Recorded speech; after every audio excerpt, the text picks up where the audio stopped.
Assalamualaikum warahmatullahi wabarakatuh. Nama saya Muhammad Ridwan Sari. NIM saya 2020 10 11 03 11 97 dan saya dari kelas 3 Fakultas Hukum. Di sini saya akan menjelaskan minmap saya yang berjudul bentuk-bentuk perusahaan. Yang pertama ada PT. PT atau bisa disebut dengan perseroan terbatas, perusahaan yang mempunyai predikat PT atau perseroan terbatas seringkali dianggap sebagai perusahaan yang sudah besar. Istilah ini sendiri merujuk pada badan usaha yang dilindungi hukum dengan model yang terdiri dari saham. Dan PT adalah badan usaha yang memungkinkan investor asing untuk melakukan kegiatan komersial di dalamnya. Perusahaan yang sudah masuk ke dalam kategori PT akan bertindak sesuai dengan hukum komersial yang ada di Indonesia. Saat ini, PT yang ada di Indonesia yaitu perusahaan terbuka, tertutup, perseorangan, domestik, asing, dan umum atau publik. Yang pertama ada PT terbuka. PT dengan jenis terbuka cenderung menawarkan saham kepada publik. Jadi dalam membeli dan menjual saham dari PT jenis ini terbilang mudah, bahkan tidak jarang PT terbuka menawarkan sebagian saham kepemilikannya kepada investor. Yang kedua ada PT tertutup. Berbeda dengan PT terbuka, bentuk perusahaan PT yang satu ini justru membatasi penjualan saham hanya kepada individu atau kelompok tertentu. Biasanya, PT tertutup hanya dimiliki oleh keluarga atau kalangan tertentu sehingga tidak bersifat publik, termasuk dalam menawarkan saham. Yang ketiga ada PT perseorangan. PT perseorangan adalah jenis PT yang sahamnya diterbitkan dan dimiliki oleh satu orang. Orang yang memiliki saham tersebut biasanya merupakan seorang direktur tunggal dalam perusahaan yang memiliki otoritas tunggal dalam struktur bisnis. Yang keempat adalah PT domestik, seperti namanya PT domestik, merupakan perusahaan yang didirikan di dalam negeri dan harus mematuhi aturan yang berlaku di Indonesia. Yang kelima ada PT asing, kebalikan dari PT domestik atau PT asing justru perusahaan yang didirikan di luar negeri dan harus mematuhi aturan yang berlaku di dalam negeri.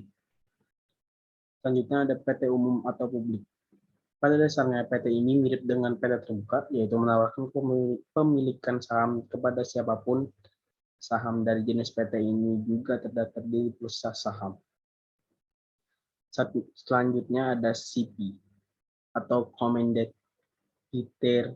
Penotskap. CP sendiri setidaknya dari dua orang yang mempercayakan uang atau barang kepada seseorang atau beberapa orang yang menjalankan perusahaan. Berbeda dengan PT, bentuk perusahaan yang satu ini belum termasuk ke dalam badan hukum. Hal ini tersebut sudah ditegaskan di dalam Kitab Undang-Undang Hukum Dagang pasal 19. Di situ dijelaskan bahwa persekutuan komoditer harus bertanggung jawab secara pribadi terhadap kegiatan seluruhnya. Dalam pembuatan CV dibutuhkan berbagai macam dokumen. Yang pertama ada akta pendidikan CV, yang kedua surat keterangan domisili perusahaan, yang ketiga ada NPWP atau bisa disebut dengan nomor pokok wajib pajak, yang keempat ada pengesahan pengadilan, yang kelima ada SIUP atau surat izin usaha perdagangan, selanjutnya ada DDP tanda daftar perusahaan. Selanjutnya ada UD, usaha dagang.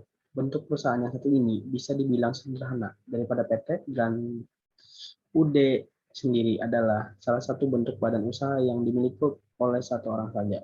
Hal ini berbeda dengan PT yang harus mensyaratkan minimal ada dua orang pegang saham. Seperti halnya CP, UD juga bukanlah bentuk usaha yang berbadan hukum. Untuk mendirikan UD ada beberapa persyaratan yang harus dipenuhi.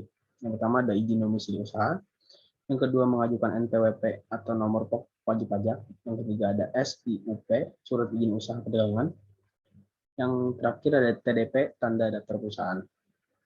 Selanjutnya koperasi. Koperasi sendiri adalah badan usaha atau badan hukum di mana anggota saling bekerja sama dalam kegiatan ekonomi.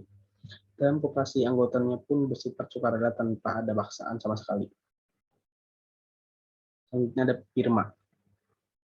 Sama halnya seperti UD atau CP, firma juga bukanlah perusahaan berbadan hukum seperti halnya PT. Untuk perusahaan ini terbilang simpel di dalam pendiriannya. Setidaknya diperlukan 2 orang atau lebih untuk menjalankan badan usaha ini di bawah ini. Setiap anggota di dalamnya memiliki tanggung jawab penuh atas firma. Dengan demikian, jika suatu saat firma bangkrut serta mempunyai utang yang besar, mau tidak mau seluruh anggotanya harus menanggung beban tersebut.